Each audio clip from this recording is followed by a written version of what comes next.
Então tá, pessoal, boa noite. Buenas Nós, noites. nós estamos praticamente na nossa penúltima aula, né? Porque semana que vem a gente fecha o conteúdo de introdução ao direito. A gente vem evoluindo dentro do nosso planejamento de uma forma muito tranquila, em termos de conteúdos, eu acredito também em termos de aprendizagem, tá? Hoje nós vamos tratar da questão da eficácia da lei no espaço. O que a gente quer dizer com isso, tá? Claro que se a gente, num primeiro momento e numa linguagem mais coloquial, professor, a gente está falando de que espaço, tá? A nossa lei, a lei brasileira, ela vale no território brasileiro, ok? Tá? Pode, em algum momento, aqui no território brasileiro, ser aplicada uma outra legislação, mas a lei brasileira pode, em algum momento, ser aplicada no espaço de algum outro território, de um outro estado. Tá? E quando eu estou falando de estado, eu estou falando de nacionalidades, tá? Então, a nossa, e vocês já estão lembrados que nós já vimos, né? Já vimos aqui que quando a gente fala da lei municipal, a sua validade é no território, no espaço do município. Quando nós falamos em lei estadual, nós falamos da onde que ela tem a vigência, que é no espaço do Estado, e quando falamos de leis brasileiras, estamos falando que essas leis têm validade no espaço brasileiro. Tá? Então, é nesse sentido, quando que um estrangeiro vem morar aqui no Brasil, e no momento atual, nós temos muitos processos migratórios, intercâmbios de relações jurídicas, pessoas saem do Brasil, tá? Vão morar em outros estados né, pelo mundo, e outras pessoas vêm morar aqui no Brasil e acabam tendo intercâmbios e construindo relações jurídicas com brasileiros. Eu não sei se vocês perceberam ou se alguém acompanhou uma daquelas pesquisadoras que está na frente da vacina contra né, o Covid, ali, o coronavírus, é uma brasileira que saiu do Brasil e que foi né, num outro estado e casou lá com um estrangeiro. Não sei se é estrangeiro ou brasileiro, mas isto daí tem impactos na questão da aplicabilidade ou não da lei brasileira. Por exemplo, alguém de vocês está estudando agora, mas vai fazer um intercâmbio num outro país. Lá se casa. Você vai se casar com base na legislação brasileira ou vai valer a legislação lá do país? Então, nós vamos ver que existem possibilidades de você se casar estando lá fora, utilizando as regras ou a legislação brasileira, desde que você se case com outro brasileiro. É exatamente isso que nós vamos tratar. Então, a partir de agora, a aplicabilidade. Um exemplo, um estrangeiro que mora, aliás, que tem propriedades aqui no Brasil. Nós vamos aplicar que legislação em caso de sucessão, em caso de falecimento, ou qualquer outra discussão sobre a propriedade aqui no Brasil. Qual é a legislação? Eu não sei se alguém de vocês vai fazer no próximo semestre direito processual na sexta-feira, mas o direito processual, ele também trata e analisa algumas questões de competência, tá? Mas, quando vocês cursarem outras duas disciplinas, vocês vão lembrar da Lei de Introdução às Normas do Direito Brasileiro. Por quê? praticamente do artigo 7º ao 19º, vocês vão perceber que a lei de introdução às normas né, do direito brasileiro, elas tratam de regras de direito internacional público e normas, principalmente aquilo que a gente vai ver hoje, normas de direito internacional privado. Tá? Então, este conteúdo que nós aqui, de certa forma, vamos abordar e analisar de uma maneira introdutória, vão aparecer ao longo do curso, pelo menos em 2 disciplinas, Direito Internacional Privado e Direito Processual Civil 1, quando a gente tratar de competências, né, da justiça brasileira. Tá bem, gente? Ô, professor, vai. Eu vou dar um exemplo. Teve um casal de estrangeiros, tá? Que estava aqui no nosso Brasil, enfim, estava em São Paulo, e eles estavam com viagem marcada para ir para a Argentina. Acho que era Argentina, Uruguai, enfim, é na fronteira. E aí, esse casal, a mulher estava grávida. E ela foi, enfim, foi viajar, enfim, pegou o avião e estava ainda dentro do território brasileiro, né? O que aconteceu? Ela ganhou, enfim, ganhou o neném dentro do avião, dentro do território brasileiro. Aí o avião teve que fazer um pouso forçado dentro do território brasileiro ainda, né? E aí ganhou o neném, enfim, foi para o hospital e registraram no Brasil. Ou seja, a aplicação da lei, nesse caso, foi aplicado na lei brasileira, porque embora que o avião estava no espaço aéreo próximo à fronteira, o que vale é o território nacional. Se ela estava no espaço aéreo ainda Sim, brasileiro, sim. exatamente isso. Exatamente. Isso ocorre Tá? com o aéreo e com as águas também, né? Exatamente, tá? Então, nesse sentido, este é o conteúdo. Nós não vamos estudar com a profundidade que o direito internacional privado vai estudar depois, tá?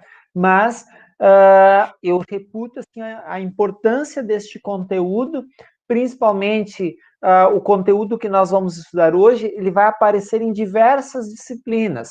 Direito de família, direito das sucessões também vai aparecer, direito dos contratos, tá? Então, é um conteúdo, por isso que a nossa disciplina é de introdução, ela abre, né, a discussão e vocês finalizam a discussão nas demais disciplinas. Então, eu vou fazer o compartilhamento da tela a partir de agora, para que vocês acompanhem a apresentação, tá? Acompanhem a apresentação. Né? Então, a eficácia da lei no espaço, como nós já anunciamos, né? Então,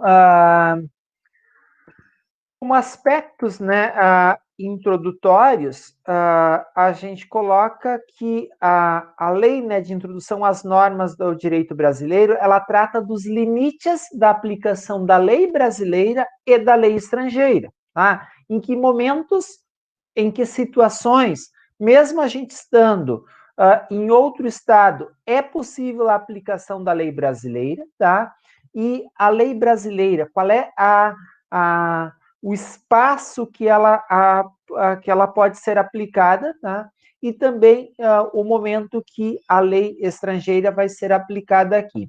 Como eu falei para vocês, é do artigo 7º ao 19º, que elas trazem as regras de direito internacional público e privado, né? E por isso que é uma disciplina que vocês também vão aprofundar essa discussão ali adiante, tá? De um modo geral, tá, gente?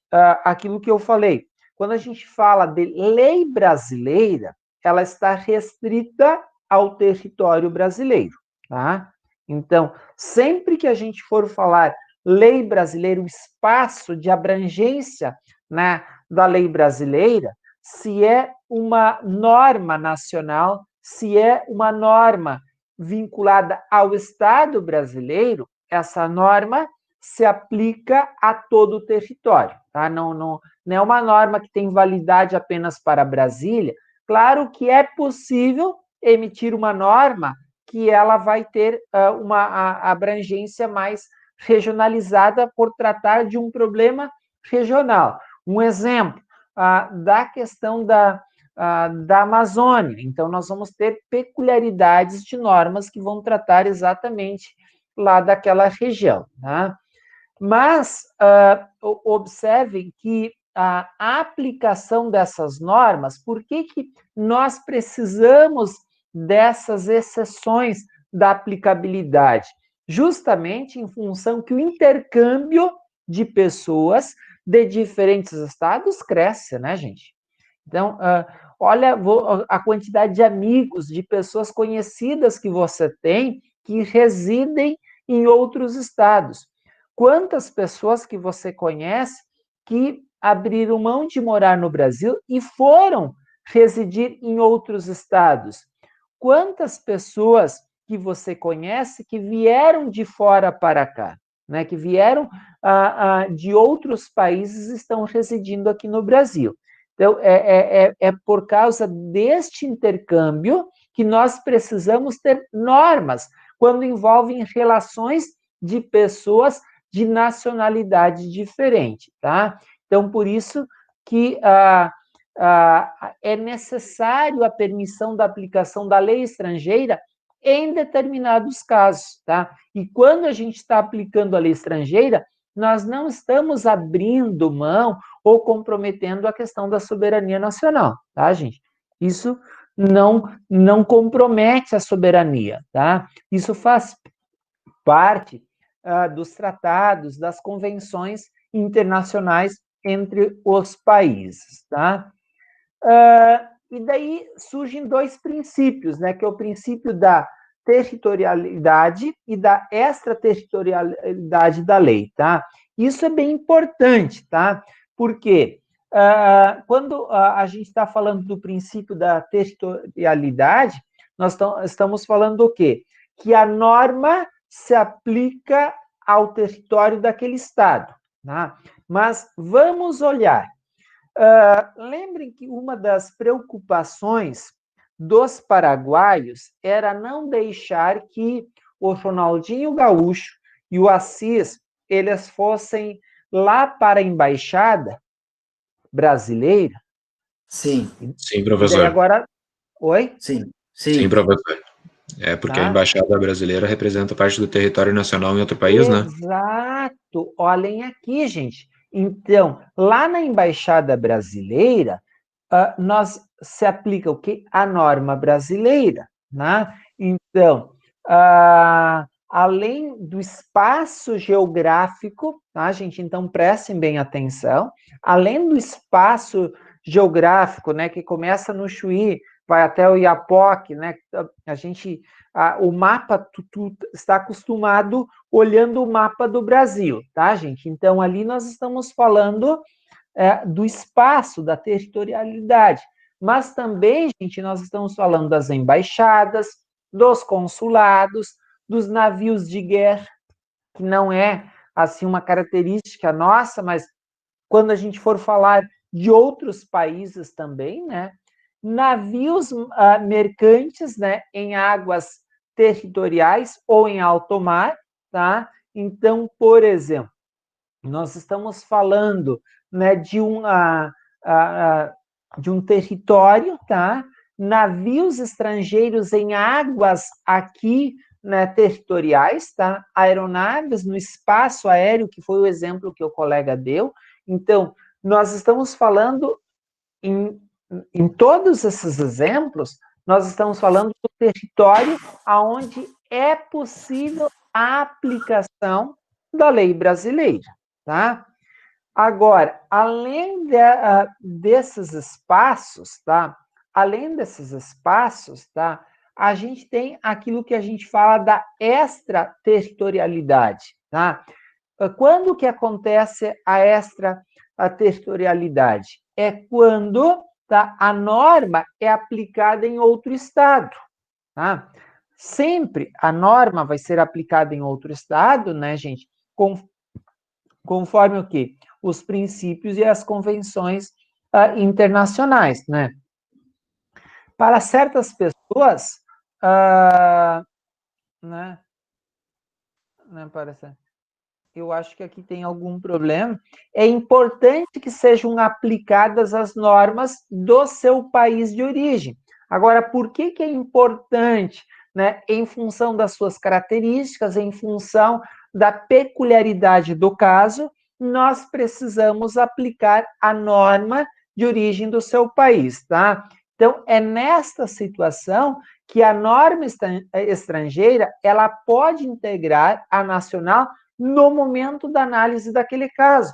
Não é que agora, neste momento, eu vou sair aplicando uma norma de um outro país. Tá? Mas, por exemplo, se eu caso com uma pessoa que tem origem, que é italiana ou que é africana, que é lá da África do Sul, né, que é da Etiópia, eu preciso olhar esta situação, o caso concreto. Então, sempre que a gente for pensar uma norma, quando envolve pessoas, tá? Relações de sujeitos de estados diferentes. Então, vocês estão percebendo? Ou pessoas de um outro estado que estão no nosso território. É isso que a gente precisa analisar. Então, eu tenho duas situações. A primeira situação é quando eu estou num outro território ou quando pessoas estão, né, de outra nacionalidade estão aqui no Brasil, ou quando envolve, né, um brasileiro e um estrangeiro, ou dois estrangeiros que estão aqui. Essa é a discussão que a gente faz, né, sobre a aplicabilidade ou não da lei do espaço. Alguma dúvida, alguma colocação até aqui, gente?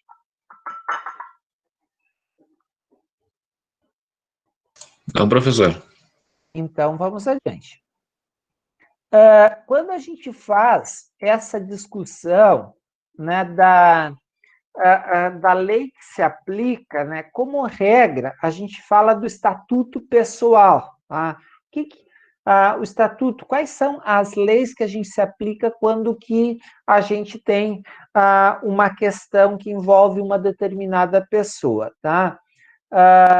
E no direito internacional público e privado, a gente tem alguns termos, né, que nós vamos usar aqui, mas logo ali adiante eles serão termos conhecidos de vocês, porque vocês começam a se apropriar de um conhecimento jurídico que antes vocês não tinham, né? Lex domicili. Eu estou falando da lei do domicílio, tá? Então, a lei do domicílio, ela é muito forte, tá? Então, prestem bem atenção, porque quando eu falar em lei do domicílio, tá? E nós já vimos aqui, né, sobre o domicílio na disciplina de quarta-feira, o quanto é importante o domicílio de uma pessoa. E por que a gente precisa definir o domicílio de uma pessoa, tá? Porque a regra, tá? Um exemplo, eu estou, alguém de vocês entra com um processo contra o professor Odir, tá? Claro que vocês podem alegar que eu tenho domicílio em Novo Hamburgo, ok? Agora, se envolver uma situação profissional e vinculada à faculdade. Do contrário, observem que eu tenho domicílio ou em Sapucaia ou em Esteio. Mas por quê? Em função que eu desenvolvo atividades nas duas cidades e também tenho domicílio aqui em Esteio. Então, essas situações é que a gente precisa avaliar. O domicílio é extremamente importante para o direito. Quando nós estudamos lá na teoria geral, não foi por acaso. Não é por acaso também que o próprio Código Civil, gente, ele trata do domicílio. E a gente vai ver que a competência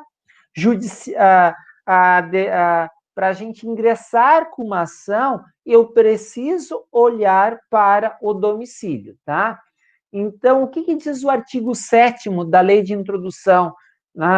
A lei do país em que é domiciliada a pessoa, tá? Então, por exemplo, se eu sou domiciliado aqui no Brasil, tá? se eu sou domiciliado na Itália, se eu sou domiciliado na Etiópia, se eu sou domiciliado, né, no Paraguai, então observem que aqui tem algumas regras. Tá? A lei do domicílio em que... aliás, a lei do país em que é domiciliada a pessoa determina as regras sobre o começo e o fim da personalidade. Tá? Então, nós estudamos aqui sobre o começo e o fim da pessoa, agora a gente está lá em teoria geral, e aqui nós estamos... Qual é a lei que se aplica para quem é domiciliado aqui no Brasil? É a nossa norma. Agora, quando uma outra, um brasileiro é domiciliado fora, a gente precisa ver a regra também lá do país em que a pessoa ela é domiciliada, tá? Porque é esta regra que vale para o direito brasileiro. O nome, a capacidade e os direitos de família. Então, se eu vou querer discutir algumas questões de família, eu preciso exatamente ver onde essa pessoa ela é domiciliada, tá? É a questão do domicílio que é extremamente importante, tá? E o que é esse tal de estatuto pessoal que nós falamos aí? É a situação jurídica que rege o estrangeiro pelas leis de seu país de origem, tá? Num primeiro momento, quando a gente vai falar, né, de alguém que é estrangeiro, o primeiro olhar que a gente precisa fazer, tá, é ver se essa pessoa, da forma como ela colocou seu nome, a forma como ela tem determinadas situações jurídicas, num primeiro momento, é pelas leis do seu país de origem. Mas o direito atual, tá? O direito atual e o direito seguido pelo Brasil, pela tanto a doutrina como a jurisprudência dominante, é exatamente da lex domicilii, ou seja, vale é a lei do domicílio, porque nós temos o artigo 7º, tá? O artigo 7º da lei de introdução, que ela determina que é a lei em que a pessoa está domiciliada que determina uma série de regras de cunho né, pessoal, personalidade, nome, capacidade, direitos de família, tá? Alguma dúvida, alguma pergunta até aqui, gente? Não. Professor, eu tenho uma colocação ali, não sei onde se aplica. Eu não identifiquei quem está falando. É o Max. Pode falar. Em 2015, teve um caso de um brasileiro que ele foi condenado à execução, à morte, lá na Indonésia. Acho que 2015. Sim. Ou 2004, não sei. Então, ali naquele caso, ele era de Foz do Iguaçu, brasileiro. Até que a mãe dele fez uma última ligação, se despedindo, tudo. O Itamaraty não conseguiu trazer de novo esse brasileiro para ele responder aqui, né? Por causa de tráfico de droga, eu acho. E no caso ali, ele era brasileiro, ele cometeu um crime lá, no caso no aeroporto de lá, como se tipo, é mais política envolvendo isso, porque teve um traficante aqui no Brasil que foi pego também, e eles, por pressão política, eles devolveram para o país de origem. Essas situações dependem dos tratados, né? E como os países... Eu só estou escrevendo aqui um recado para o pessoal aqui de casa que eu estou precisando de uma situação. É tratado de extradição, né, professor? É, essa questão dos tratados, tá? E por exemplo, se vem alguém aqui e que é perseguido politicamente no seu país, tá? Lembram do tal de César Battisti, que ficou aqui? Sim, que foi... Tá. De o exílio político aqui. Tá. Exatamente, tá. Então... Dupla cidadania. Então tem algumas pessoas... Claro, ele é uma história longa que não vem ao caso a gente discutir. Mas uma situação é quando você pede asilo político. Da mesma forma, Maximiliano, que aconteceu com aquele brasileiro, tá? Que foi pego lá num outro país e ele precisou responder lá no outro país e ele foi condenado pelas leis lá do outro país, acontece com estrangeiros que vêm aqui para o Brasil e que cometem crimes aqui, tá? Então, eu convido vocês, e eu vou compartilhar a tela para mostrar para vocês o CPC, eu vou mostrar para vocês o CPC, e o CPC aqui, então deixa eu só mostrar aqui o CPC, eu acho que não compartilhei ainda, né? Tá? Ainda não. Deixa eu ver, eu tô...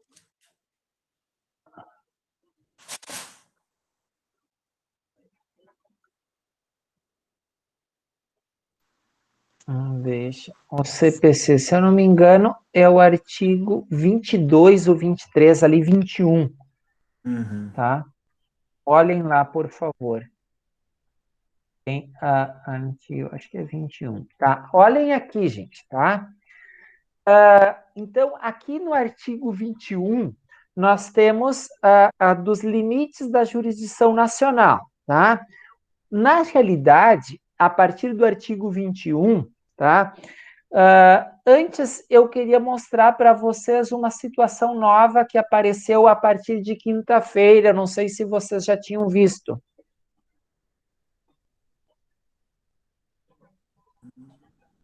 Este martelinho que aparece aqui, vocês não viram?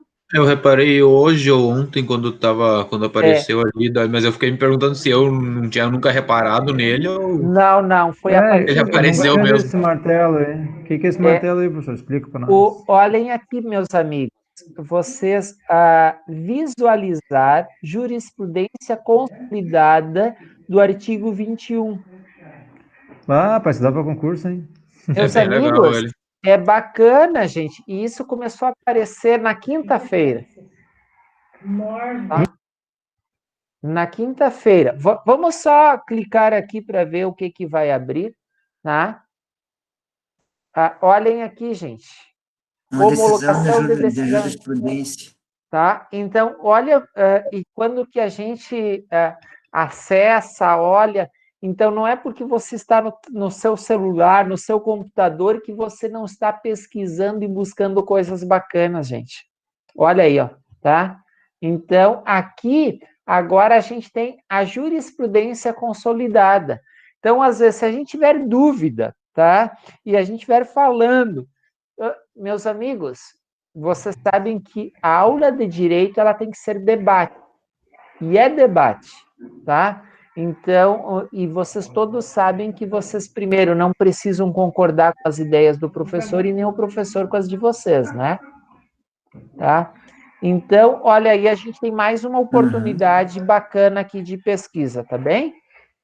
Legal, assim, mas isso aí foi por alguma decisão que surgiu isso, professor? Ou qual foi o motivo disso ser aplicado? Tu vai me desculpar, mas eu não saberia, eu não pesquisei sobre qual é a origem e o motivo disso.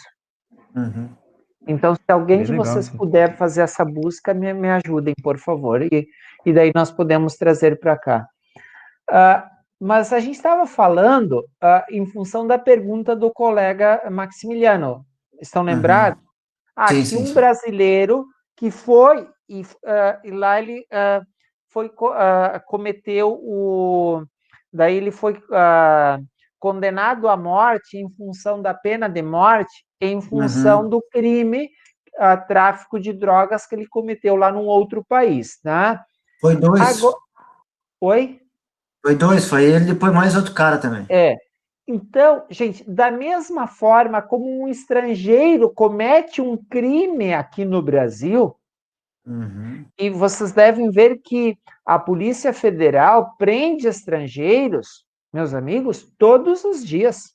Claro, talvez agora... Nos aeroportos. Exato, exatamente, tá. E esse estrangeiro que ele é preso aqui no Brasil, tá? ele vai ser julgado pela justiça brasileira, tá?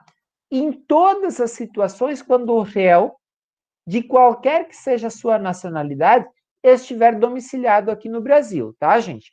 Então, por exemplo, estrangeiro domiciliado ou réu domiciliado no Brasil, compete à autoridade brasileira julgar e processar tudo que envolve ele. Estão de acordo? Tá? Uhum. No Brasil, tiver de ser cumprida a obrigação. Um exemplo, tá? Eu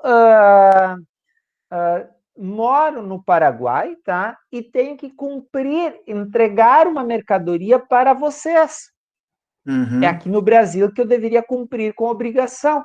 Um exemplo, vocês contrataram aula comigo, eu moro no Paraguai e não cumpri com a obrigação de dar aulas para vocês aqui no Brasil. Um exemplo, tá? O fundamento seja de fato ocorrido ou ato praticado aqui no Brasil. Um exemplo, eu moro no Paraguai, estou dando o exemplo do Paraguai, mas pode ser de outro país, ou no Uruguai, na Argentina, estou dando aqui nos países vizinhos, e eu me envolvo num acidente de trânsito. Tá? Então, o fato ocorreu onde? Aqui no Brasil, tá? O ato foi praticado aqui, tá? Eu cometi um crime aqui no Brasil. Entenderam, gente? Uhum. Tá? Aqui, por isso que também as regras, Maximiliano, dos outros países, ela vai... E tem autonomia. O crime foi cometido aonde? Lá no outro país, não foi cometido no Brasil. Tá?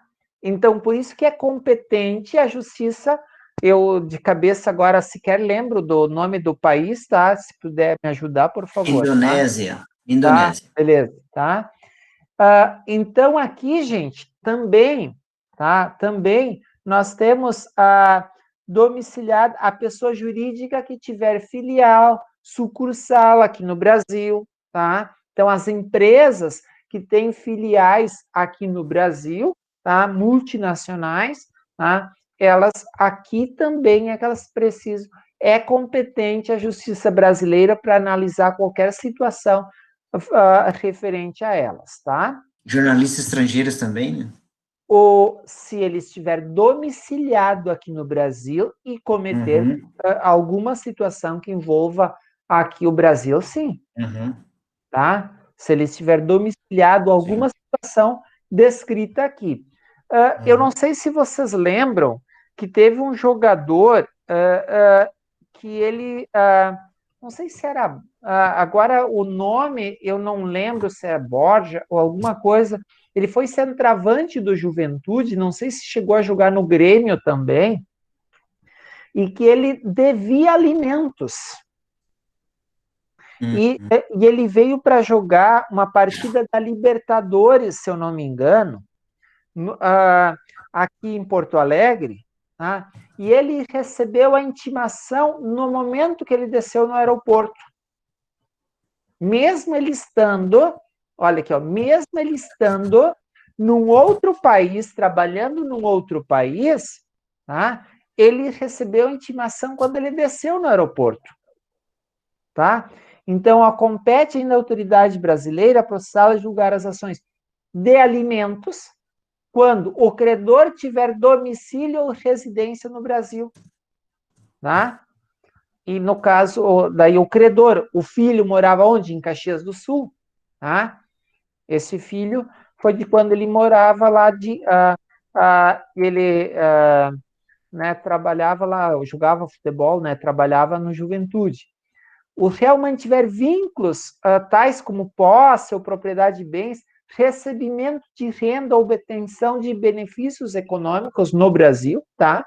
Então, estão percebendo? Decorrentes de relações de consumo, quando o consumidor tiver domicílio ou residência no Brasil, tá? Então, competência da justiça brasileira, tá?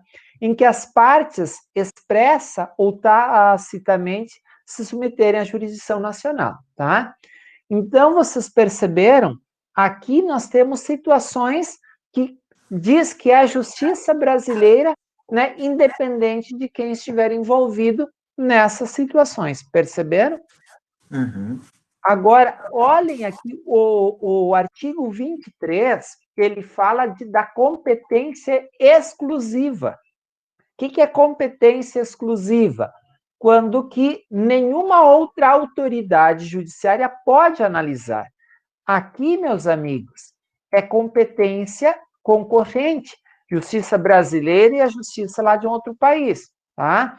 Aqui, nós estamos falando de competência, o artigo 23, exclusiva do Brasil, para tratar de quê? Situações de imóveis do Brasil, tá?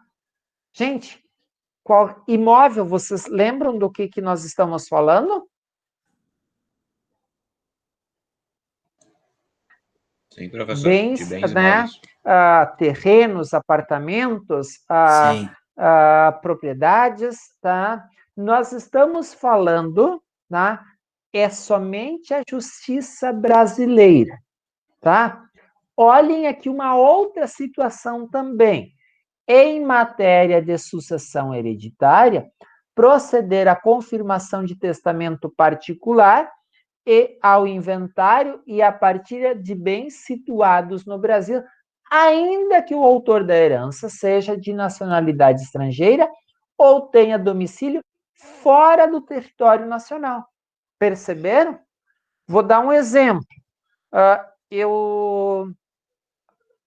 Alguém tem filhos aqui, aliás, um brasileiro que tenha filhos, né? Que tenha filhos fora do Brasil, tá? E que deixou propriedade aqui, tá? Então, a sucessão só pode ser feita aqui no Brasil pela justiça brasileira. Divórcio, separação, dissolução de união está proceder a partir de bens situados no Brasil, tá? Ainda que o titular seja aqui seja de nacionalidade estrangeira ou tenha domicílio fora do território nacional, tá? Então, vocês estão percebendo todas essas situações, depois a gente vai ver, é competência da justiça brasileira. Mas vocês vão perceber que é possível fazer divórcio extrajudicial e nas embaixadas ou consulados, tá, gente? Agora, ali na sequência, a gente vai ver sobre isso, né? Então, nós estamos... Fala. E no caso, por exemplo, digamos que tem um estrangeiro ou tem um brasileiro que ele comprou o bem em outro país. E daí ele veio a falecer e criou um testamento. Daí ele tem que testamentar, tem que fazer essa divisão no Brasil e no exterior, ou através do Brasil tu consegue fazer essa sucessão da família, caso a dele for do Brasil e tenha bens lá. Gente, daí a gente vai ver aí que em algumas situações, quando a lei estrangeira ela for mais benéfica, tá? Deixa eu entrar aqui na lei de introdução, tá? A sucessão. Deixa eu só ver aqui. Divórcio, tá? Olha aqui. Deixa eu ver. Olha aqui, tá? Nós vamos olhar o artigo 10, tá? Vamos olhar o artigo 10. A sucessão por morte ou por ausência obedece à lei do país em que é domiciliado o defunto ou desaparecido, qualquer que seja a natureza e a situação dos bens, tá? E daí, olha aqui o que é mais importante, tá? Que é o parágrafo 1º, tá? A sucessão de bens de estrangeiros situados no Brasil será regulada pela lei brasileira em benefício, tá? Do cônjuge e dos filhos brasileiros ou de quem os represente, sempre que não lhe seja mais favorável a lei pessoal ou do de cujos, tá? Então, aqui vai ser sempre aplicada a lei brasileira, mas uma coisa, é a justiça brasileira que analisa das situações dos bens aqui no Brasil, tá? Agora, a aplicação da lei, um exemplo, um americano que mora aqui no Brasil, tá? Aqui no Brasil, ou que tem filhos e patrimônio aqui no Brasil, né? Foi agora para os Estados Unidos, faleceu lá, tá? Como é que vai ser feita a sucessão deste americano, tá? A gente pode aplicar a lei brasileira ou a lei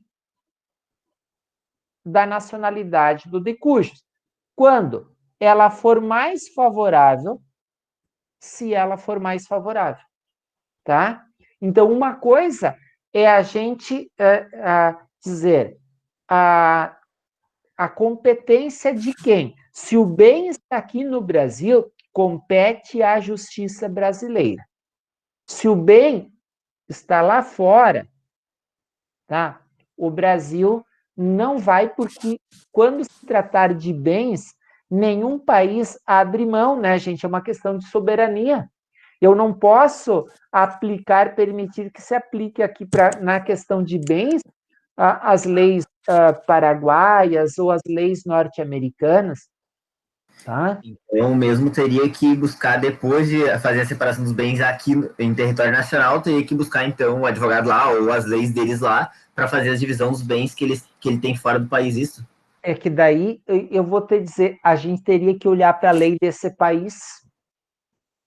Eu tenho que olhar para a norma desse país. Eu não posso te afirmar, porque daí a norma daquele país permitir que seja aplicado e feito o inventário no Brasil e aplicado para eles, vai valer. Agora, tá percebendo que eu preciso olhar a situação específica e, no caso, eu tenho que olhar para a norma desse país. Porque se eu não olhar, eu preciso ver o que a norma desse país diz sobre o caso concreto. Eu não tenho como te afirmar. Eu consigo dizer sobre a norma brasileira. Então, de um outro país, que país? Eu tenho que olhar a norma desse país. Tu me entende? Porque eu não tenho uma regra geral que vale para todos. Eu tenho uma regra que vale dependendo... Não tem uma lei universal, né? E sim territorial nacional. Exatamente. Tá? Professor, uma dúvida. E esse processo que vão abrir, no caso, se fosse de bens, tudo, vai tramitar normal na justiça, como se fosse qualquer outro, ou vai ter um fórum, tipo, especial, alguma coisa assim? Não, é um processo normal. É um processo normal, tá? Não tem nenhuma situação diferenciada. É um processo de inventário, tá? Dependendo se tem, por exemplo, se forem apresentado, se lá no testamento ou na certidão de óbito disser que ele tem filhos estrangeiros, tá? Vai ser pedido, eles terão que ser citados por carta, que tipo de carta? Rogatória, a gente chama, tá? Quando que é para fora do país. Esse é o termo. Como é que a gente vai avisar que aqui está tramitando um processo? Carta rogatória quando é para fora do país. Quando é aqui dentro do Brasil, é carta precatória, tá?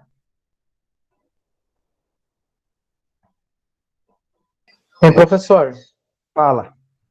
hoje teve um exemplo aí de um acontecimento no mundo que tem, de certo modo, relação com a sua aula, que é o mandado de prisão que o Irã emitiu contra o Donald Trump. Não sei se o senhor chegou a ver. Que eu fui para o escritório hoje 9 e pouco da manhã e saí e só vim direto aqui para a aula para não ficar até as 10 no escritório. Sim, como eu vi agora há pouco também, eu nem vi os comentários de direito internacional, mas o Irã teria pedido até para a Interpol colocar um alerta vermelho de prioridade. Só que, por enquanto, está quase, assim, pelo que eu vi, levado como piada, sabe? Na realidade, às vezes, se a gente for analisar que é um presidente de um outro país, né? Agora, por quê? Qual é o crime? Teria sido o bombardeio aquele que, em Bagdá, no início do ano, meados ali do primeiro semestre, que teria matado um general, e teriam sido emitidos também para o Donald Trump, mas outras 30 pessoas, que não está bem claro ainda quem são. Seria um assassinato, no caso. Na realidade, se cometeram um crime lá, mataram alguém, né, e não tem justificativa, meu amigo, tá? Mandaram matar, a gente aplica, claro que ali eu estou falando de presidente, né? De um presidente de país que daí a situação é mais complexa, né? Sim. Agora, por exemplo, vamos dizer, se fosse eu que tivesse assassinado alguém lá no Irã, né, eu seria aqui por carta, né, por carta rogatória, né? Mas depois a gente vai ver aqui que para que alguma situação de algum outro país seja aplicado, tem que ter todos os trâmites, né? Todos os trâmites legais, de citação, de ampla defesa do contraditório, né? Porque não é simplesmente alguém. Vou dar um exemplo. Nesses países, e por isso que o advogado, ele é defensor do Estado Democrático e de Direito, está colocado no nosso Estatuto da Ordem, tá? Então é um preceito ético a defesa do Estado Democrático e de Direito na advocacia, justamente porque nesses estados que eu diria ditatoriais, que aonde o processo democrático ele não existe, que as instituições elas são controladas, tu não tem como saber se efetivamente houve o devido processo legal, né? Então, uma situação vai ser aplicada no Brasil se houve efetivamente o devido processo legal. O que é o devido processo legal, tá? Foram respeitadas as questões da ampla defesa e do contraditório, tá? Porque normalmente as pessoas perguntam o seguinte: mas o dito faria a defesa de fulano ou beltrano? Eu digo, faço. Mas não é, eu vou fazer, mas o me dispor a fazer é justamente porque, pessoal, se não houver, lá no artigo 133, se eu não me engano, da Constituição Federal, diz que o advogado é essencial à administração da justiça. Tá? Então, se não houver advogado, não houve e a assistência de alguém. Eu não sei se vocês acompanharam no final de semana que a defesa daquela senhora que assassinou lá, né, que apontam que assassinou o filho, lá na minha cidade, né, dos meus pais lá, o advogado não quis assinar no depoimento. E daí isso gera uma situação para o processo investigativo e para a situação do próprio depoimento, da validade daquele depoimento. Então, o que a polícia teve que fazer lá no sábado? Chamar, né, a OAB para mostrar um defensor público, para mostrar que houve todo o interrogatório que houve lá, né, foi acompanhado pelo advogado, que ela estava sendo assistida, né, por advogado naquele momento, tá? Eu não sei o que se deu lá no meio, que ela mudou de, né, e confessou como é que a versão, né? Então, nesse sentido, gente, você que acompanha né, a oitiva de determinadas pessoas, tá? Você, primeiro, você precisa ficar atento às falas, como são feitas as perguntas, em que condições são feitas as perguntas, tá? você precisa estar sempre atento, né, gente? Tanto num processo civil, previdenciário, trabalhista, criminal, o advogado, né? E vocês que estão no início do curso, você vai fazer bem o teu trabalho se você tiver conhecimento de direito material, de direito processual. Se você não estiver atento a todas essas situações, você não consegue acompanhar e saber se está havendo efetivamente alguma situação de coação ou não, né? Então, e você constrói estratégias de defesa. Meus amigos, eu já acompanhei alguns clientes, né, em depoimento, né, de inquéritos, mas você precisa orientar, construir uma tese com o teu cliente e ir até o fim, né, gente? Porque se você não construir determinadas teses, e você não faz a defesa, tá? Você não faz a defesa, né? Então, você constrói a tese e você leva, gente, tá? Você vai e você dá um norte, você também tem como condição de dar um norte ao processo, né? Não só o pessoal da polícia, né? Eu lembro, assim, eu tenho poucas experiências no âmbito criminal, mas teve numa Páscoa, né? Numa Páscoa, eu estava, inclusive, em Garibaldi, tá?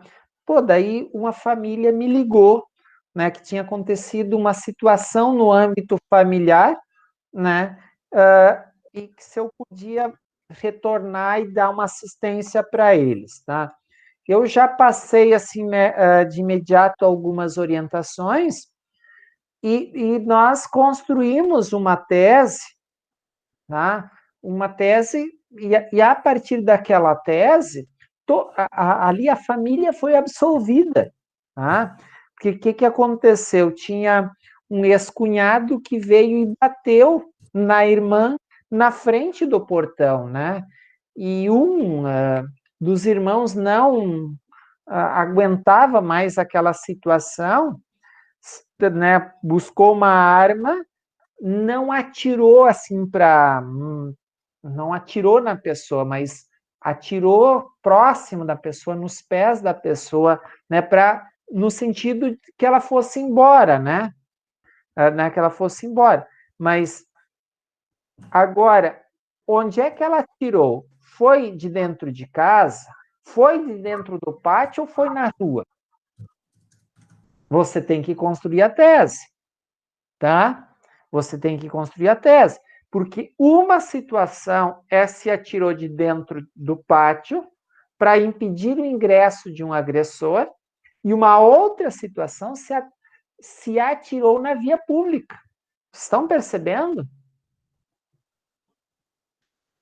Como você precisa ter isso muito claro, ter o conhecimento, porque não é simplesmente, como é que foi? Não. Gente, você precisa desenvolver e tese de defesa. Buscar elementos, né, professor? Exato. Tá? E eu lembro que aquela arma que as pessoas tinham também não era, assim, não tinha uma situação regular, né? Não tinha uma situação regular aquela arma. Então, como é que tinham aquela arma? Tá? Eu estava fazendo um inventário para esta família, né? O pai tinha falecido há 2 meses, né? Então, aquela arma era irregular e estava lá na casa. De quem que era aquela arma? Então, do falecido. Oi? Nesse caso, dá para safar o cara dizendo que era do falecido a arma. Exato. Então, vocês estão percebendo? Né? Não houve ali nenhum crime, assim, efetivamente. Não houve. Houve uma situação de, né, segundo, né, este ex-cunhado, houve uma tentativa de homicídio, mas quando que na realidade não houve, porque se o cara quisesse atirar, atiraria, né, e o filho da senhora sempre me disse, não, eu não atirei em nenhum momento para acertar ele, eu nunca tive a intenção de acertar, mas eu não queria que ele viesse na porta da nossa casa todo final de semana, incomodando e batendo na nossa irmã na frente da casa, né? Então, eu queria dar um susto nele, assim, para que e eu atirei de forma racional, próximo dele, mas nunca assim, visando acertar o corpo dele, né? Ele disse assim, coloquei em risco até outras pessoas, mas eu cuidei demais dessa situação, né? Eu fui bem consciente no que eu fiz, né? Porque eu atirei, né, para um lado assim que não pegou no muro de uma casa, mas não tinha possibilidade de acertar em outras pessoas, porque naquele momento não tinha ninguém ali na frente. Senão, se tivesse alguém, eu não, né, a pessoa. Então, você vai construir a tese de que forma, né?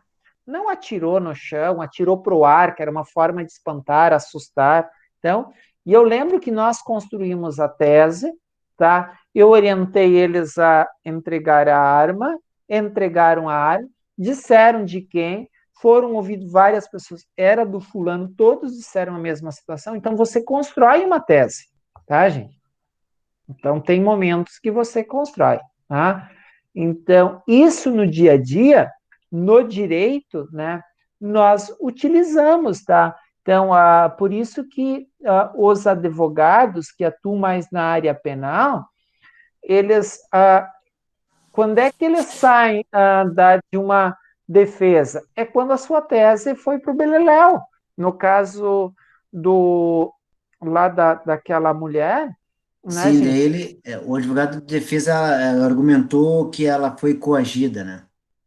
Sim, mas isso Depois é que normal. porque ela confessou, e até É, então ele era que ela tinha apenas dado remédio a ele e com o remédio houve enfim, o óbito, né?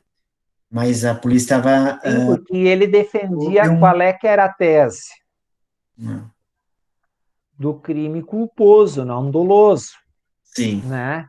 Então é esta situação. Então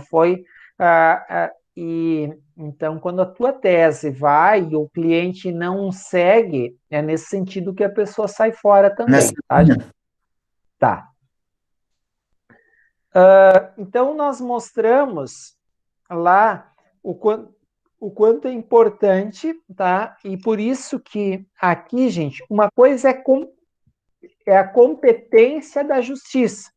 Se a justiça brasileira pode ou não analisar, que foi o que eu acabei de mostrar para vocês lá no CPC, tá?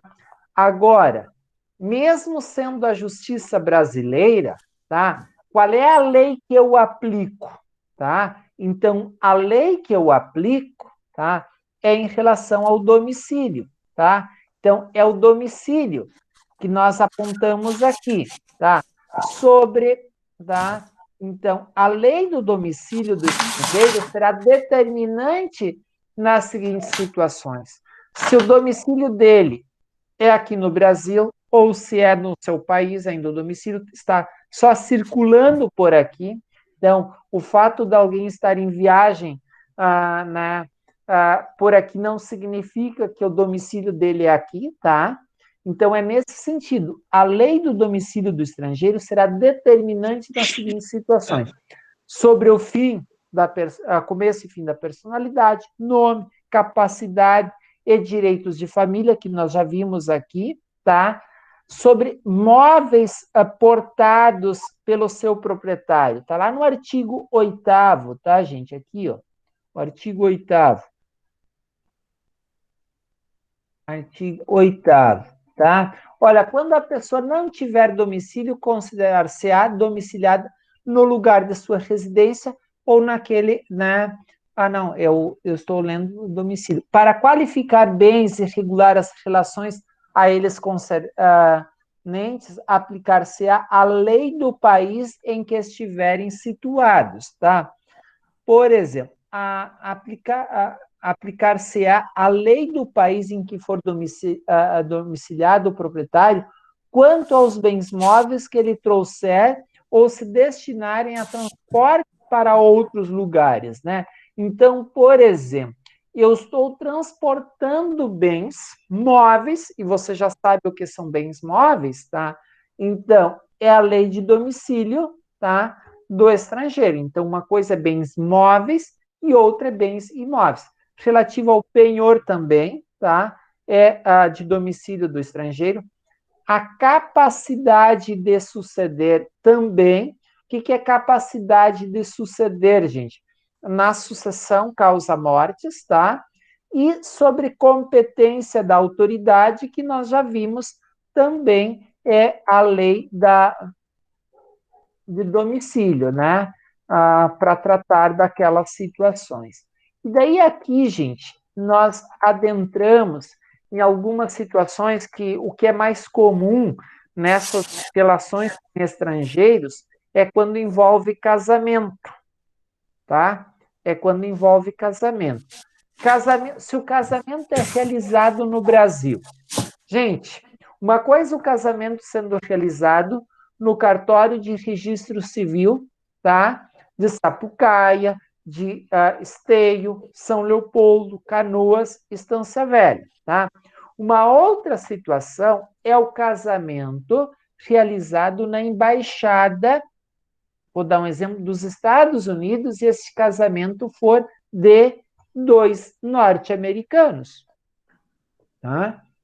Da mesma forma, vocês já vão ver aqui casamento de estrangeiros, tá? Por isso que a gente precisa olhar para casamento de estrangeiros, tá?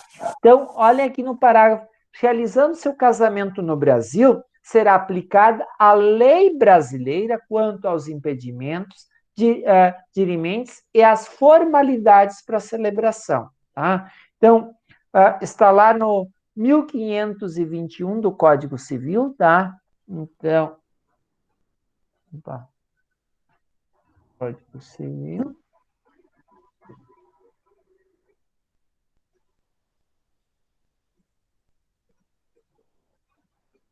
Então, Ctrl A.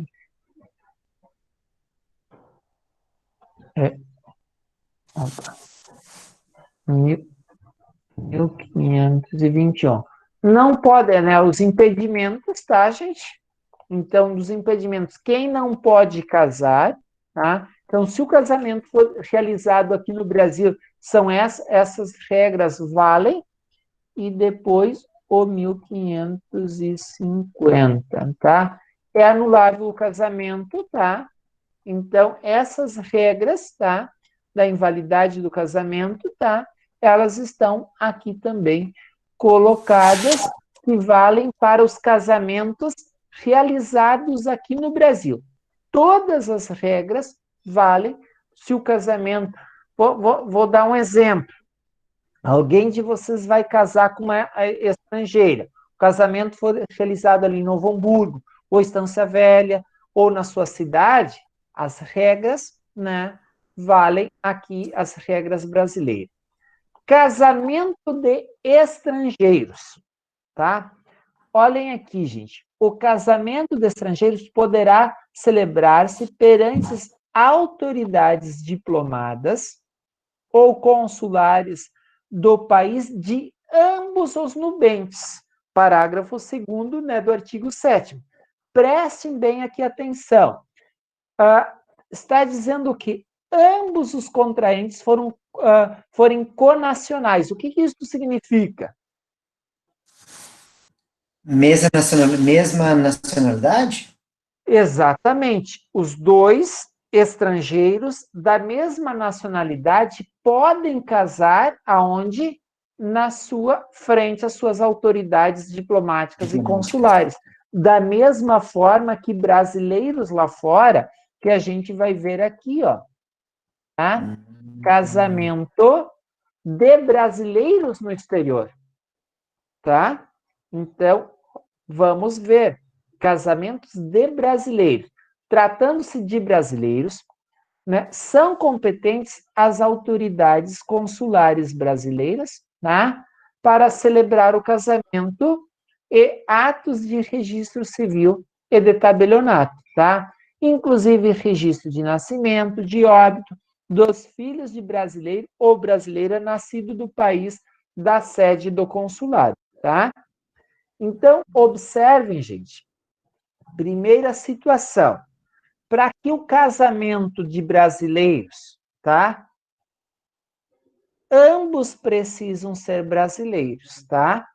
Né? Se alguém de vocês vai, né, com o seu namorado, namorada para, né, e pretende casar lá fora, no consulado brasileiro, pode, desde que os dois sejam brasileiros, tá? Ó, não pode ser realizado o casamento no consulado se um for estrangeiro. Por exemplo, né, você vai no Uruguai e quer casar com uma uruguaia, tá? Não, e querer casar no consulado brasileiro. Não é possível. Somente se os dois forem brasileiros. Tá claro isso para vocês, gente?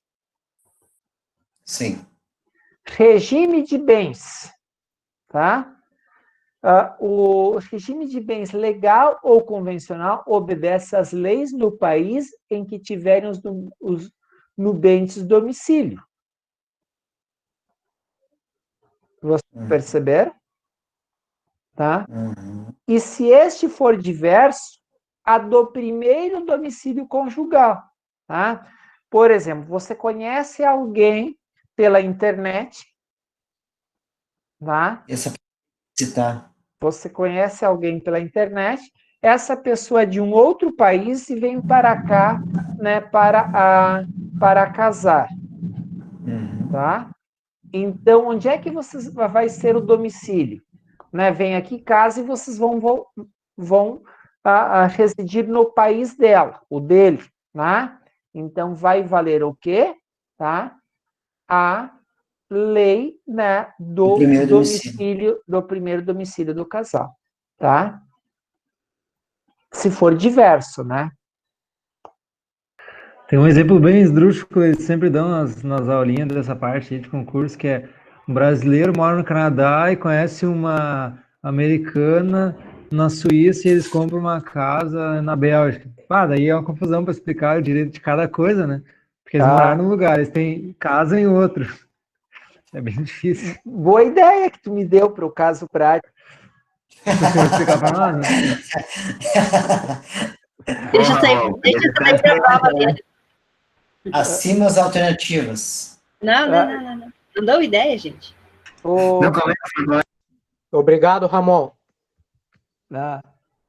Tem mais algum outro caso, Ramon? Está com a palavra. Os outros todos, assim, de microfone fechado agora, só o Ramon fala. Vai cair minha internet, filho. Até quem não abre o microfone abriu para xingar o Ramon.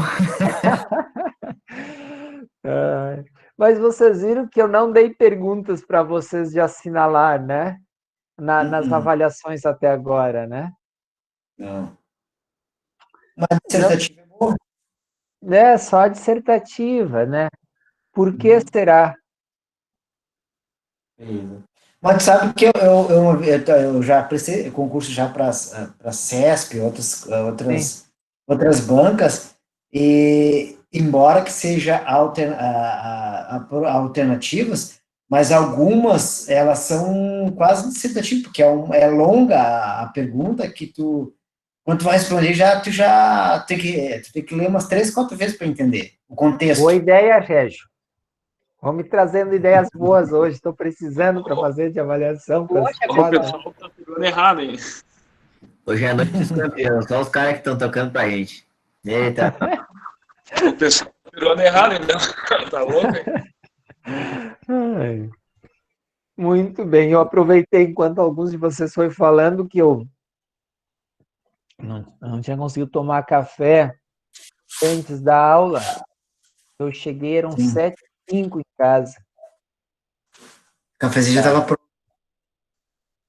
pronto. Muito bem. Então, o regime de bens é do domicílio, sendo diverso do primeiro domicílio conjugal, tá bem? Já pensei o Ramon, vou até usar o teu nome, posso? Nada que te comprometa, assim, né, de relações conjugais, tá? Professor, isso aí que o senhor está fazendo chama-se assédio moral. Também. Tá. Muito. Divórcio no estrangeiro. Lembra que uma vez o pessoal ia para a Argentina para fazer o divórcio? Vocês nunca ouviram falar sobre isso? Muito já. Ah? Alguém de vocês fez divórcio na Argentina? Ainda não. Não? Só no Brasil. Só no Brasil, tá bem. Só cascado. Meus amigos, tá? É possível fazer o divórcio fora do Brasil? Acho que Se ambos forem brasileiros. Se casar é possível, fazer o divórcio também deve ser, né? Sim, é reconhecido, né, o divórcio no Brasil se um ou ambos os cônjuges forem brasileiros, tá? Tá. É possível. Agora eu comi o bolo, me deu tosse.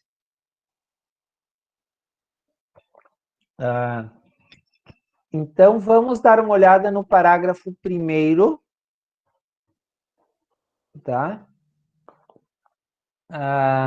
As autoridades consulares brasileiras também poderão celebrar a separação consensual e o divórcio consensual de brasileiros, tá? Não havendo filhos menores ou incapazes. As mesmas regras, gente, que valem para o divórcio, vocês, para quem não está acostumado com essas questões de direito de família, o divórcio pode ser feito em tabelionato, tá, gente? Ao divórcio, com essas mesmas regras, tá? Consensual, não tendo filho menor ou incapaz, tá, gente? Isso é possível fazer por escritura pública, tá, gente? Tá? Então, isso é possível, tá? Partilha de bens, fixar pensão alimentícia para as partes, tá? Tudo isso é possível fazer, tá, gente? Tá? Nos tabelionatos, você não precisa ir para o fórum, tá? Para processo judicial. E quando for consensual o divórcio, você nem audiência tem normalmente, tá, gente? Você leva e o juiz só homologa e dá vistas ao MP, tá? Quando você faz as coisas organizadas e é contemplado o interesse dos menores, dos filhos, tá? Então o juiz só homologa, não tem audiência, não tem nada também, tá, gente? Então, o divórcio, ele só vai ter audiência quando ele for litigioso e quando alguma situação ficar nebulosa. Então, se você cuidar bem, gente, eu vou dizer para vocês, nos divórcios consensuais, nunca precisei fazer audiência, tá? A questão do... o que é discutido, né, num divórcio, gente? No divórcio, são discutidos questões bem simples. Quais? Se o casal efetivamente, né, quer se divorciar, a questão dos filhos, a questão dos alimentos, a questão de visitas, a questão de partilha e se alguém quer voltar ao nome de solteiro, tá? Então, o nome de solteiro pode ser tanto o homem quanto a mulher, não é exclusivamente da mulher, como culturalmente nós estamos acostumados, tá, gente? Qual é o aspecto positivo, tanto no consulado ou na embaixada, como também, gente, nos tabelionatos, a necessidade da assistência de advogado, tá? Então, este é o aspecto mais positivo. Por quê? É o advogado que vai orientar, é o advogado que vai verificar se todas as situações foram bem trabalhadas, tá? Vocês viram que o advogado, ele é essencial na sociedade, né, gente? Não é por acaso que vocês estão todos aqui, tá? Fazendo o curso de Direito. Entenderam?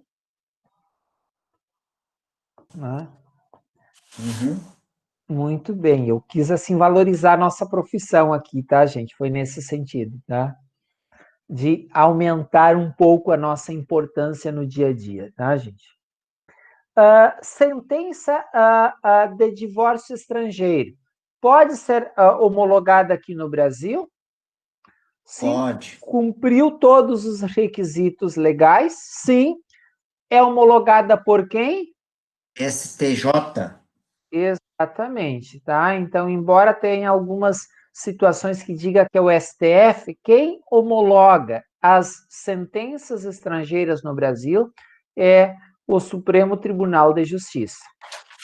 Ok, gente? Professor, nesse caso é uma sentença, no caso de algum brasileiro que se divorciou lá fora, ou teria algum interesse de, por exemplo, de um casal de estrangeiros, ou uma pessoa que seja estrangeira que mora aqui, que precise comprovar que ele é divorciado? Seria para isso? Exatamente, tá? Então, a situação, uma sentença estrangeira, para ela ser homologada aqui no Brasil, tenha que haver alguma necessidade para cá, né? Tá? Porque se eu sou estrangeiro e tenho uma sentença lá fora, daí, normalmente, nessa questão do divórcio, é quando que o casamento foi feito aqui no Brasil e está registrado no Brasil. Porque, do contrário, não teria necessidade. Eu trago o quê? A certidão de averbação do divórcio lá de fora, né?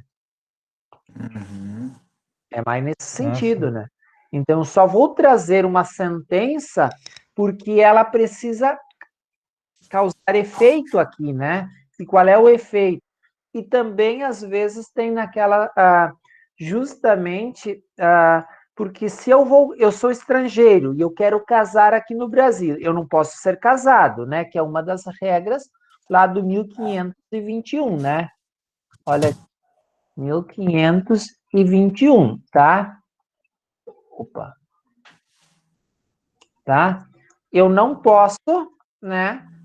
Olha aqui, o inciso 6º, tá?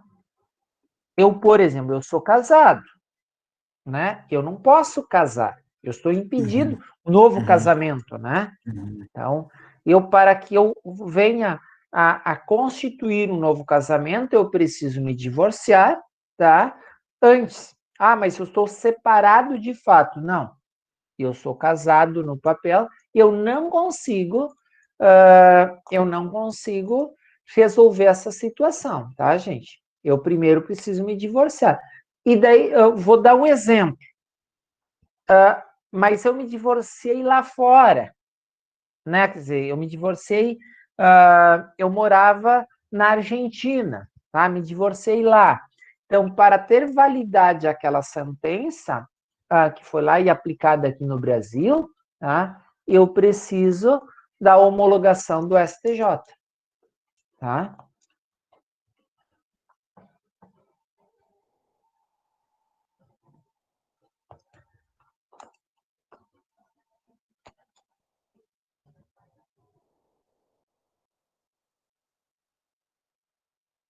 E daí, então, agora, vocês viram que a gente falamos no casamento, falamos do divórcio, que são as questões mais fortes, né, que falamos, né, da questão de negócios, e agora a gente está falando da sucessão causa-mortes, tá?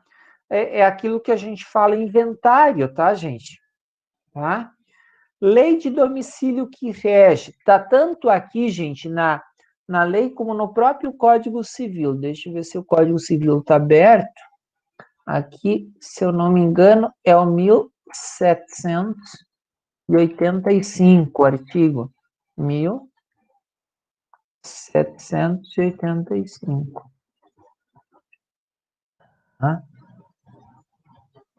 Não tem este artigo?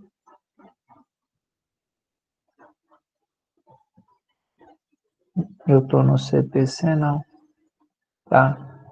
Eu estava no CPC, por isso que Não tem. 1785, tá? Parará, não. Aqui, ó, tá?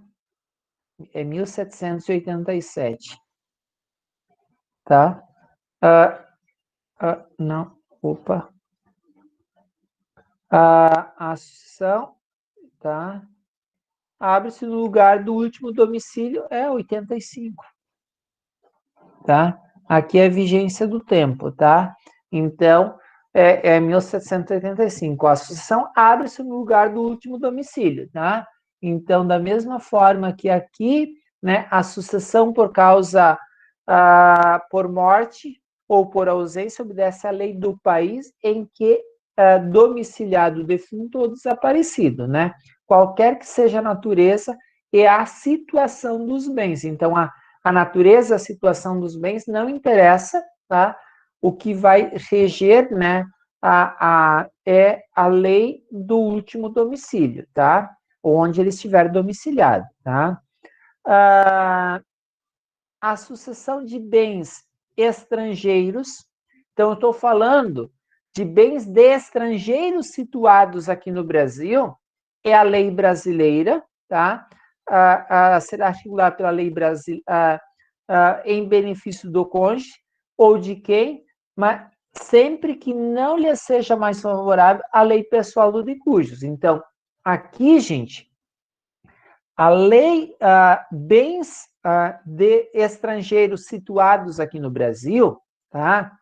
A gente vai aplicar ou a lei brasileira, tá? Vou dar um exemplo. Aliás, alguém me aponte um estrangeiro que mora aqui no Brasil.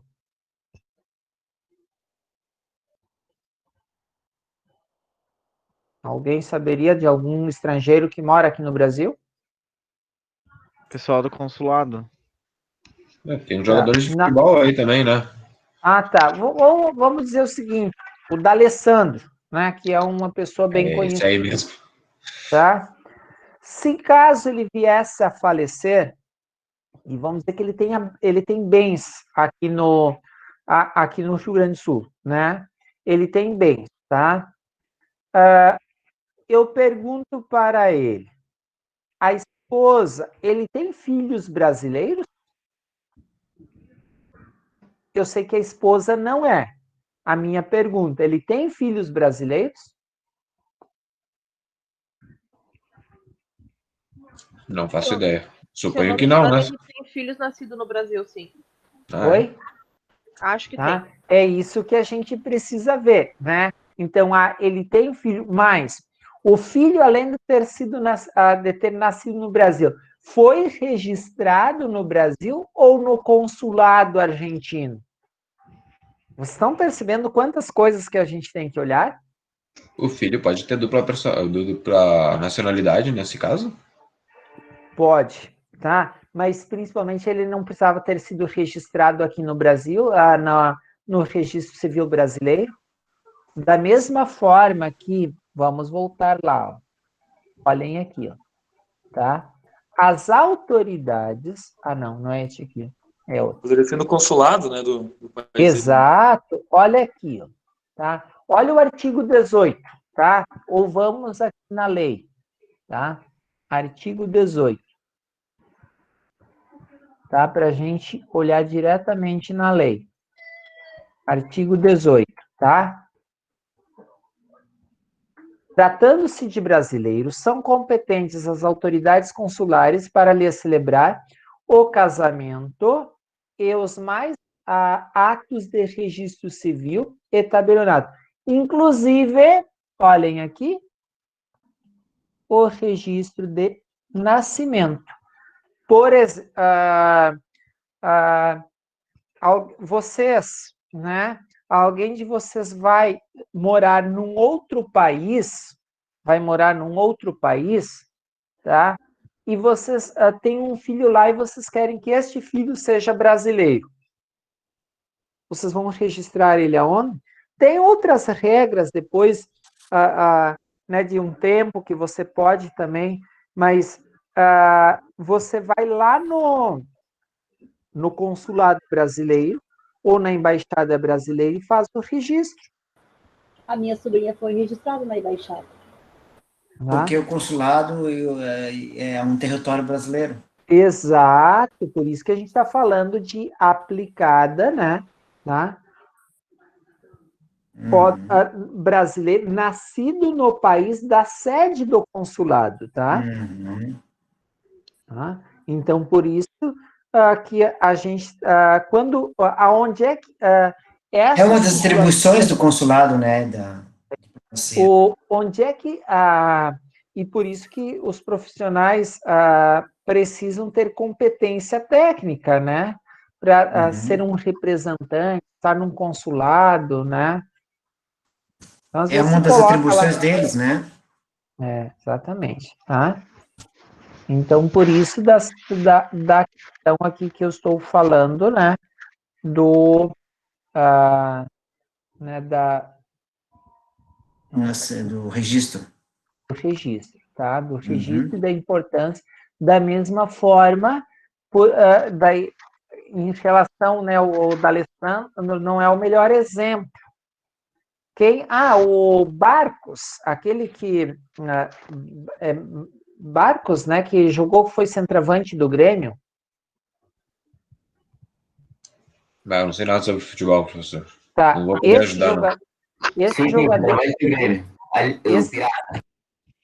jogador, eu sei porque eu sei que a ex-esposa e os filhos dele moram num apartamento que tem um meu amigo aliás, num prédio que mora também uma família que são meus conhecidos, né? Ela é brasileira e os filhos, eu acho que uma das esposas, né? Não estou falando, né? Então, neste caso do Barcos, é o melhor exemplo do que do D'Alessandro, né? A esposa é brasileira e os filhos são brasileiros. Tá? E os filhos são brasileiros. Na situação deles, né?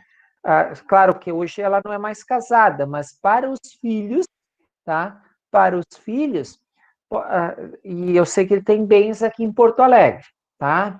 E ele tem bens em Porto Alegre. No caso do falecimento dele,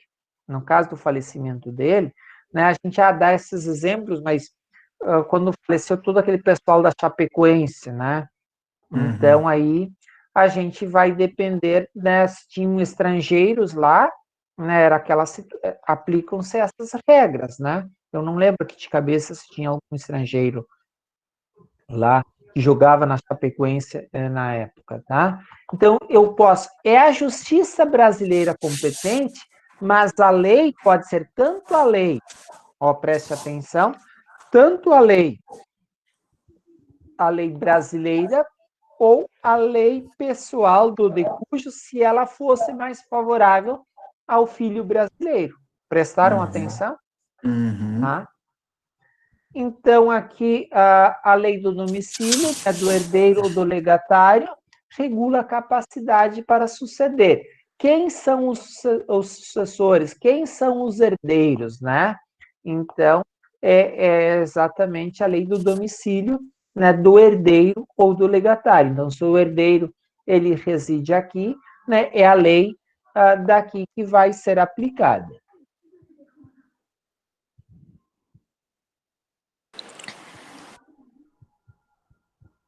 E aqui nós até já falamos algumas situações, né, de competência que eu mostrei, lá o artigo 21, que foi em função da pergunta do colega, que era o momento assim, de explicar, né, e era importante naquele momento explicar. Então, lá o artigo 21, 22 e 23 do Código de Processo, tá, que eu há pouco vi aqui procurando errado, né?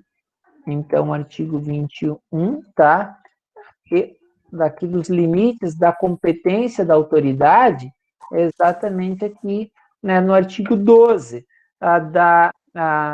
né, é competente a autoridade judiciária brasileira quando for o réu domiciliado no Brasil, aqui tiver de ser cumprida a obrigação. Então, observem que há um diálogo entre o que, gente? A lei de introdução e as normas brasileiras. A gente não tem uma situação contraditória, até porque se algo fosse contraditório, né, a gente teria que ver qual é a lei que se aplica, mas eu estou vendo que a lei de introdução e o Código de Processo Civil, eles estão falando a mesma, é a mesma linguagem, é o mesmo posicionamento, né?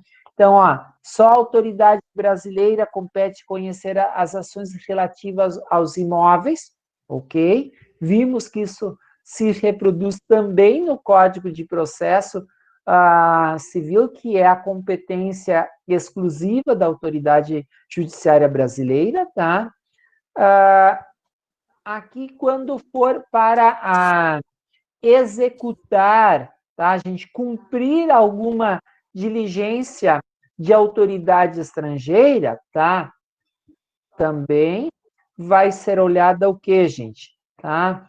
Vai ser olhada se foram cumpridos os requisitos, tá, gente? Sempre isso é importante, né?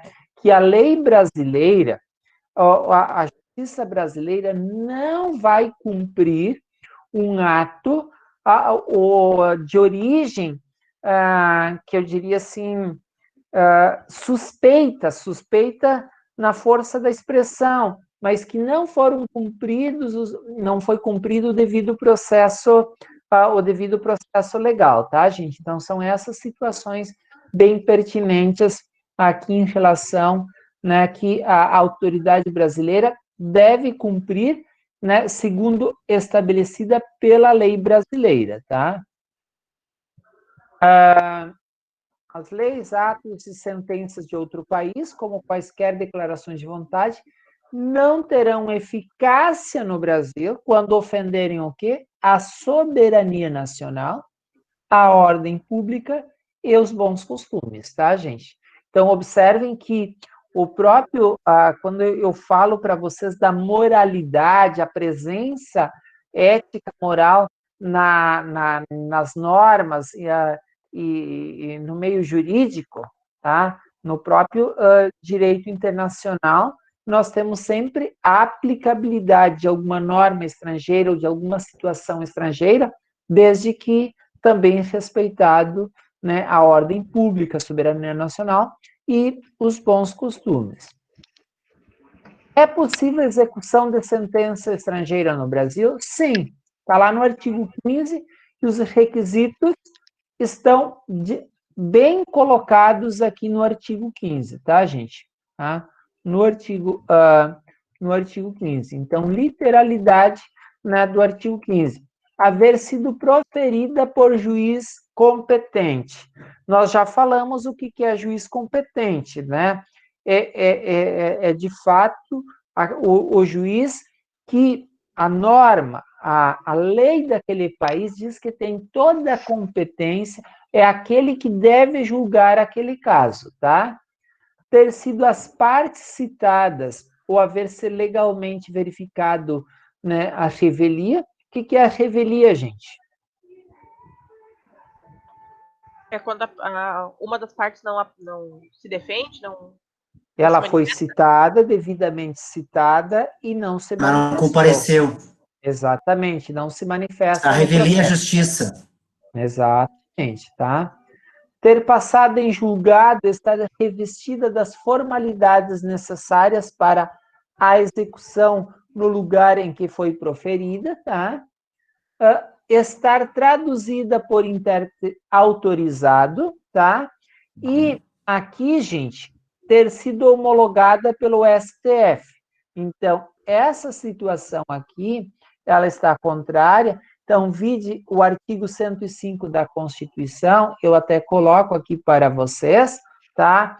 Então, aqui, aonde está escrito no STF, leia-se STJ, que eu até já tinha mostrado para vocês, ó, compete, está lá na Constituição, compete ao Superior Tribunal de Justiça julgar e processar originariamente a homologação de sentenças estrangeiras e a concessão do exequatur, as cartas rogatórias, o cumprimento, né? Apontar o cumprimento ao Tribunal, aliás, ao Superior Tribunal de Justiça, tá bem? Então, mesmo que esteja escrito aqui STF, a gente precisa olhar para aquilo que está descrito aqui, ó, vide, né, artigo 105, inciso 1º, a linha aí da Constituição Federal, a gente tem que ver, porque lá está determinando que não é o STF, e sim o STJ, tá bem, gente?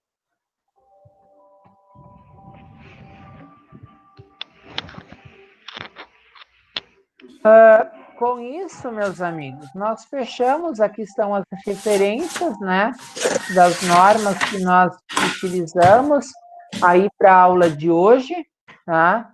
Não havendo, assim, alguma pergunta específica do nosso conteúdo agora da aula? Não, professor.